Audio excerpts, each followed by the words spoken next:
Delhi university में एक कार्यक्रम में बोलते हुए पेनी बोंग ने कहा कि चीन सदी भर में कम पारदर्शिता के साथ अपनी सेना का उस गति या पैमाने पर मॉडर्नाइजेशन कर रहा है कि जो दुनिया में कहीं और नहीं देखा गया है। ऐसा कोई देश नहीं करा दुनिया का। चीन अपनी सेना का जितनी तेज़ी से है ना इक्विपमेंट और मॉडर्नाइजेशन कर रहा है, इक्विपाइड कर रहा है, उसे लेकर भारत समेत दूसरे देशों की चिंताएं भी बढ़ जानी चाहिए। ऑस्ट्रेलिया के विदेश मंत्री पेनी बोंग ने मंगलवार को कहा कि चीन कम पारदर्शिता के साथ अपनी सेना का ऐसे पैमाने पर मॉडर्नाइजेशन कर रहा है कि जो दुनिया के अच्छे अच्छे देश, चाहे यूएस हो, रसिया हो, भारत हो, वो देख कर समझ नहीं पाएंगे कि क्या हुआ। क्योंकि उन्होंने कहा कि स्ट्रेटेजिक बैलेंस ऑफ पावर के लिए भारत के साथ कैनबरा की पार्टनरशिप अहम है, इम्पोर्टेंट है। बोंग ने जोर देते हुए कहा कि ऑस्ट्रेलिया हिंद प्रशांत में संप्रभुता और क्षेत्रीय अखंडता के लिए क्वाड जैसे साझेदारों के लिए प्रतिबद्ध है। दिल्ली यूनिवर्सिटी के कॉलेज में एक कार्यक्रम में बोलते हुए पेनी बोंग ने कहा, चीन करीब सदी भर से कम पारदर्शिता के साथ अपनी सेना का उस गति से या पैमाने पर मॉडर्नाइजेशन कर रहा है कि आप देख ही सकते हैं। गोले हथगोले हैं, आर्टिलरी, जो दुनिया में कहीं और दूसरे देशों में नहीं देखा गया है, चाहे वो यूएस ही क्यों ना हो। उत्तर कोरिया भी अपने परमाणु हथियार कार्यक्रम और बैलिस्टिक मिसाइल प्रक्षेपण को लेकर अस्थिर व्यवहार को जारी रखे हुए हैं।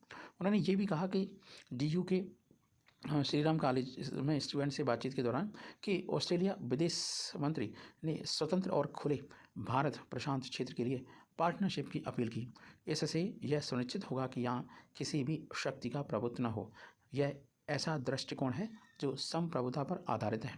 चीन की बढ़ती आक्रामकता का गवाह हिंद प्रशांत क्षेत्र, भारत और ऑस्ट्रेलिया ने अपनी आर्थिक और सुरक्षा साझेदारी को गहरा करने का संकल्प जताया। दोनों देशों ने मुक्त, स्वतंत्र, समावेशी और नियम आधारित हिंद प्रशांत के प्रति अपनी साझा प्रतिबद्धता पर जोर दिया। यह क्षेत्र चीन की बढ़ती आक्रामकता का गवाह बन रहा है। भारत ऑस्ट्रेलिया विदेश मंत्रियों के फ्रेमवर्क संवाद में हिस्सा लेने के बाद विदेश मंत्री एस जयशंकर ने पेनी बोंग के साथ संवाददाता सम्मेलन को संबोधित किया। उन्होंने कहा कि भारत अगले साल किसी समय क्वाड समूह की बैठक की तैयारी कर रहा है। क्वाड समूह में ऑस्ट्रेलिया, भारत, जापान और अमेरिका शामिल हैं। पश्चिम एशिया की स्थिति पर विस्तार से चर्चा की गई। विदेश मंत्री ने कहा कि दोनों नेताओं ने पश्चिम एशिया की स्थिति पर भी विस्तार से बातचीत की। इजराइल हमास संघर्ष के बारे में पूछे जाने पर जयशंकर ने भारत की स्थिति के बारे में बात की और कहा कि यह बेहद जटिल, चुनौतीपूर्ण स्थिति के कई पहलू हैं। जयशंकर ने कहा कि 7 अक्टूबर को जो हुआ निश्चित रूप से आतंकवाद का है ना हिस्सा था, उसका एक पहलू है।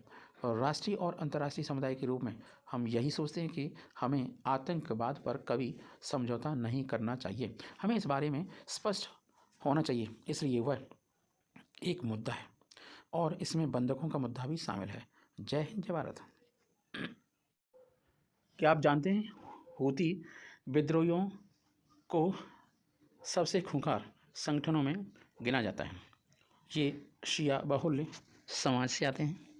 हूती विद्रोहियों के चलते भी एकजुट नहीं हो पा रहे हैं अरब देश। अरब देशों में काफ़ी फूट पड़ी हुई है। हूती विद्रोही ने लाल सागर में ब्रिटेन का एक जहाज़ अगवा कर लिया है। इस संगठन की गिनती भी खूंखार संगठनों में होती है। ईरान और सऊदी अरब के बीच हूती भी रोड़ा बने हुए हैं क्योंकि ये सुलह नहीं होने देते। इजराइल और हमास के बीच जारी जंग के बीच मुस्लिम देश एकजुट होने का प्रयास तो करें। कई विफल प्रयासों के बाद अब फिर से चीन में मुस्लिम देशों का महाजुटान होने जा रहा है। वैश्विक राजनीति के स्तर पर एक बड़ी बात है।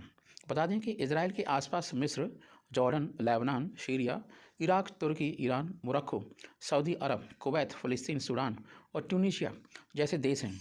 इसके अलावा यूएई, कतर जैसे देश भी अरब में मायने रखते हैं। इनमें से कई देश इस्लामिक देशों के संगठन OIC का भी हिस्सा हैं। वहीं कई है ना देश दोस्ती रखते हैं अमेरिका के साथ। इस्लामिक देशों में आपस में जारी मतभेद अरब देशों को भी इजराइल के खिलाफ एकजुट होने से रोकते हैं। क्या कारण हो सकते हैं ये सब? सऊदी अरब और इजराइल के बीच कभी दोस्ती नहीं रही, लेकिन गौर करने वाली बात यह है कि ईरान दोनों का साझा दुश्मन है। हमास और हिजबुल्लाह जैसे संगठनों को ईरान से ही समर्थन मिलता है। यही हाल यमन के हूती विद्रोहियों का भी है। हूती विद्रोही सऊदी अरब के खिलाफ खड़े रहते हैं, वहीं उन्हें ईरान से समर्थन मिलता है। इस वजह से अरब देशों में सहमति बननी काफ़ी मुश्किल ही नहीं, नामुमकिन भी हो जाती है। बता दें कि ईरान और सऊदी अरब दोनों इस्लामिक देश हैं, लेकिन ईरान में शिया मुस्लिम ज़्यादा हैं और सऊदी अरब में सुन्नी। ऐसे में बात एकजुट होने की तो हो ही नहीं सकती। तो कुछ देश ईरान की तरफ तो कुछ देश सऊदी अरब की तरफ नज़र आने लगती हैं। चीन का कहना है कि उसने दोनों देशों के बीच मध्यस्थता मतलब मीडिएटर की एक बहुत बड़ी भूमिका निभाते हुए ईरान और सऊदी अरब की दोस्ती करा दी है। हालांकि वैश्विक मंचों पर मतभेद नज़र आता है पूरी तरीके से। क्या है हूथी विद्रोहियों की भूमिका? एक दिन पहले ही हूथी विद्रोहियों ने लाल सागर में भारत आ रहे ब्रिटेन के एक कार्गो शिप को अगवा कर लिया था। जानकारी के मुताबिक उन्हें लगा कि यह शिप इजराइल का है। इससे पहले 2022 में 2 जनवरी को हूथी विद्रोहियों ने एक कार्गो शिप को कब्जे में लिया था और 11 लोगों को बंधक बना दिया था। इसमें भारत के 7 जवान भी शामिल थे। दरअसल हूथी विद्रोही 1980 के दशक में यमन में पैदा हुए शिया मुसलमानों का आदिवासी संगठन है। साल 2011 में यमन में सुन्नी नेता अब्दुल्ला सालेह की सरकार के खिलाफ हूथियों ने विद्रोह शुरू कर दिया था। सालेह तानाशाह थे। हूथी इससे पहले भी सालेह की सेना के साथ कई बार युद्ध कर चुके हैं। सालेह में बहुत ही जज्बा है। 2011 में सऊदी अरब, यूएई और बहरीन ने मध्यस्थता की और युद्ध शांत हो गया। इसके बाद जनता के प्रदर्शन के चलते सालेह को भी पद छोड़ना पड़ा। अब्दु रब्बू मंसूर हादी के राष्ट्रपति बनने के बाद उनसे भी जनता संतुष्ट नहीं थी। वह सालेह का समर्थन भी करते थे। उन्हें भी हूथियों ने सत्ता से हटा दिया। इस तरह जब हूथियों की ताकत बढ़ने लगी तो सऊदी अरब और यूएई को भी चिंता सताने लगी। सऊदी अरब और यूएई ने अमेरिका की मदद से हूथियों पर हमला तो कर दिया, लेकिन जीत नहीं पाए। उसने बहुत छकाया, परेशान किया। यमन में युद्ध छिड़ गया। इस तरह हूती विद्रोहियों की आज भी सऊदी अरब और यूएई के साथ नहीं खड़े, विरोध में खड़े हुए हैं, अपोजिशन में। वहीं कहा जाता है कि ईरान हूथियों का समर्थन करता है। इस तरह हूती विद्रोहियों की भी हरकतों से कई बार सऊदी अरब और ईरान के बीच मतभेद का कारण बन जाते हैं। ये रीजन है हूथी विद्रोहियों के। जय हिंद, जय भारत। दिल्ली यूनिवर्सिटी में एक कार्यक्रम में बोलते हुए पेनी बोंग ने कहा कि चीन सदी भर में कम पारदर्शिता के साथ अपनी सेना का उस गति या पैमाने पर मॉडर्नाइजेशन कर रहा है कि जो दुनिया में कहीं और नहीं देखा गया है। ऐसा कोई देश नहीं करा दुनिया का। चीन अपनी सेना का जितनी तेज़ी से है ना इक्विपमेंट और मॉडर्नाइजेशन कर रहा है, इक्विपाइड कर रहा है, उसे लेकर भारत समेत दूसरे देशों की चिंताएं भी बढ़ जानी चाहिए। ऑस्ट्रेलिया के विदेश मंत्री पेनी बोंग ने मंगलवार को कहा कि चीन कम पारदर्शिता के साथ अपनी सेना का ऐसे पैमाने पर मॉडर्नाइजेशन कर रहा है कि जो दुनिया के अच्छे अच्छे देश, चाहे यूएस हो, रसिया हो, भारत हो, वो देख कर समझ नहीं पाएंगे कि क्या हुआ। क्योंकि उन्होंने कहा कि स्ट्रेटेजिक बैलेंस ऑफ पावर के लिए भारत के साथ कैनबरा की पार्टनरशिप अहम है, इम्पोर्टेंट है। बोंग ने जोर देते हुए कहा कि ऑस्ट्रेलिया हिंद प्रशांत में संप्रभुता और क्षेत्रीय अखंडता के लिए क्वाड जैसे साझेदारों के लिए प्रतिबद्ध है। दिल्ली यूनिवर्सिटी के कॉलेज में एक कार्यक्रम में बोलते हुए पेनी बोंग ने कहा, चीन करीब सदी भर से कम पारदर्शिता के साथ अपनी सेना का उस गति से या पैमाने पर मॉडर्नाइजेशन कर रहा है कि आप देख ही सकते हैं। गोले हथगोले हैं, आर्टिलरी, जो दुनिया में कहीं और दूसरे देशों में नहीं देखा गया है, चाहे वो यूएस ही क्यों ना हो। उत्तर कोरिया भी अपने परमाणु हथियार कार्यक्रम और बैलिस्टिक मिसाइल प्रक्षेपण को लेकर अस्थिर व्यवहार को जारी रखे हुए हैं। उन्होंने ये भी कहा कि डीयू के श्रीराम कॉलेज में स्टूडेंट से बातचीत के दौरान कि ऑस्ट्रेलिया विदेश मंत्री ने स्वतंत्र और खुले भारत प्रशांत क्षेत्र के लिए पार्टनरशिप की अपील की। इससे यह सुनिश्चित होगा कि यहाँ किसी भी शक्ति का प्रभुत्व न हो। यह ऐसा दृष्टिकोण है जो संप्रभुता पर आधारित है। चीन की बढ़ती आक्रामकता का गवाह हिंद प्रशांत क्षेत्र। भारत और ऑस्ट्रेलिया ने अपनी आर्थिक और सुरक्षा साझेदारी को गहरा करने का संकल्प जताया। दोनों देशों ने मुक्त, स्वतंत्र, समावेशी और नियम आधारित हिंद प्रशांत के प्रति अपनी साझा प्रतिबद्धता पर जोर दिया। यह क्षेत्र चीन की बढ़ती आक्रामकता का गवाह बन रहा है। भारत ऑस्ट्रेलिया विदेश मंत्रियों के फ्रेमवर्क संवाद में हिस्सा लेने के बाद विदेश मंत्री एस जयशंकर ने पेनी बोंग के साथ संवाददाता सम्मेलन को संबोधित किया। उन्होंने कहा कि भारत अगले साल किसी समय क्वाड समूह की बैठक की तैयारी कर रहा है। क्वाड समूह में ऑस्ट्रेलिया, भारत, जापान और अमेरिका शामिल हैं। पश्चिम एशिया की स्थिति पर विस्तार से चर्चा की गई। विदेश मंत्री ने कहा कि दोनों नेताओं ने पश्चिम एशिया की स्थिति पर भी विस्तार से बातचीत की। इजराइल हमास संघर्ष के बारे में पूछे जाने पर जयशंकर ने भारत की स्थिति के बारे में बात की और कहा कि यह बेहद जटिल, चुनौतीपूर्ण स्थिति के कई पहलू हैं। जयशंकर ने कहा कि 7 अक्टूबर को जो हुआ निश्चित रूप से आतंकवाद का हिस्सा था, उसका एक पहलू है। और राष्ट्रीय और अंतर्राष्ट्रीय समुदाय के रूप में हम यही सोचते हैं कि हमें आतंकवाद पर कभी समझौता नहीं करना चाहिए। हमें इस बारे में स्पष्ट होना चाहिए। इसलिए वह एक मुद्दा है और इसमें बंधकों का मुद्दा भी शामिल है। जय हिंद, जय भारत।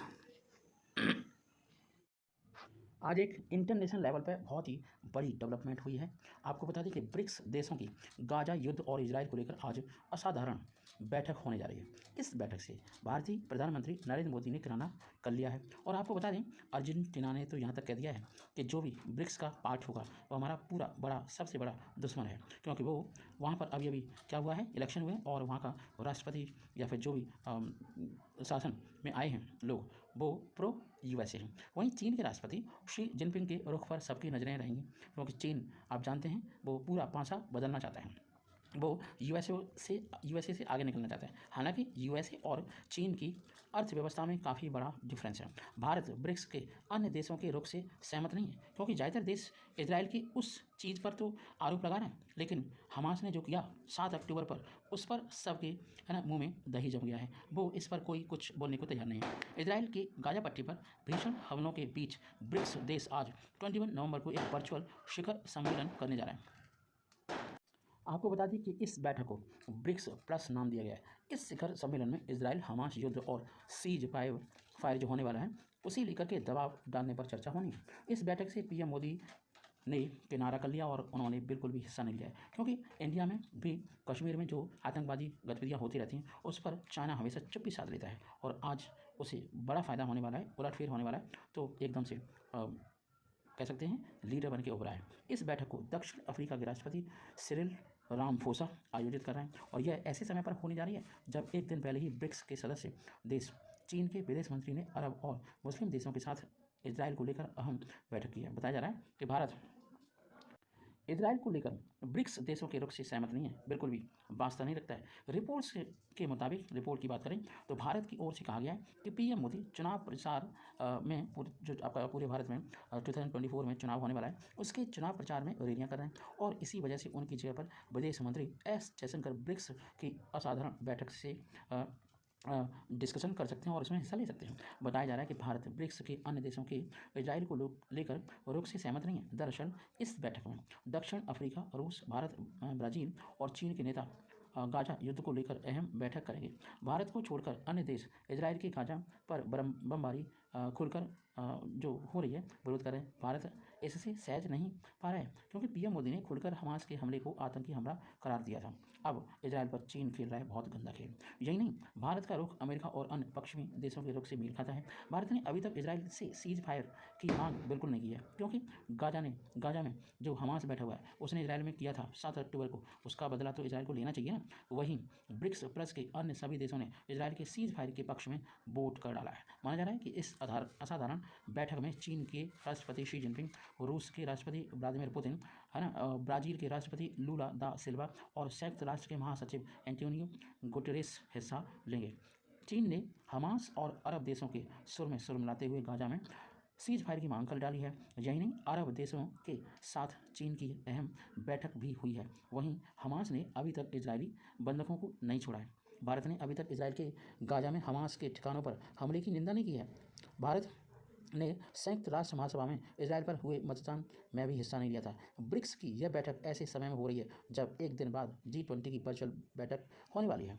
विशेषज्ञों के अनुसार अगर हम इन सब चीज़ों को देखें या फिर सब्जेक्ट के जो विश्लेषक होते हैं उनके मुताबिक चीन की कोशिश ये है कि ब्रिक्स के अंदर इस मुद्दे को उठाकर अरब देशों की सहानुभूति हासिल की जाए, क्योंकि चाइना हमेशा क्या करता रहता है, चाइना हमेशा जो भी मस्जिद हैं वो तोड़ता रहता है अपने देश में। वहाँ पर किसी भी मुस्लिम को टोपी पहनने का अधिकार नहीं है, ना मुस्लिम इस तरीके से रह सकते हैं, क्योंकि चाइना प्रो मुस्लिम नहीं है, वहाँ पर कोई धर्म नहीं चलता। अरब देशों के विदेश मंत्री इन दिनों सुरक्षा परिषद के स्थायी सदस्य देशों के दौरे पर हैं ताकि इजराइल पर सीज फायर के लिए दबाव बनाया जा सके। जय हिंद।